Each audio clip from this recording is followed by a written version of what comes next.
Gikiha sa napo ka mga barangay kapitan sa daan bantayan ang ilang mayor nga si Augusto Coro human gingong mibalibad paghatag og relief goods.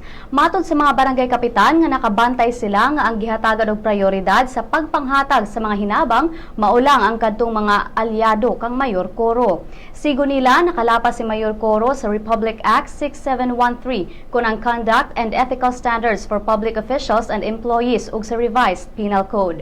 Dugang sa mga kapitan nga gigamit ni Mayor Coro ang relief goods aron pag-inganyo kanila nga moapil sa iyang political party ug mubutar kang Barangay Kapitan Bernardito Luce Jr. kinsa mao'y giila nga kandidato pagka-presidente sa Association of Barangay Councils. Daw sa dihang napildi si Luce pagka-presidente sa ABC, ni balibad ang mayor sa paghatag og tabang kanila bisan pa man og nagkalata na ang mga relief goods sa municipal gym.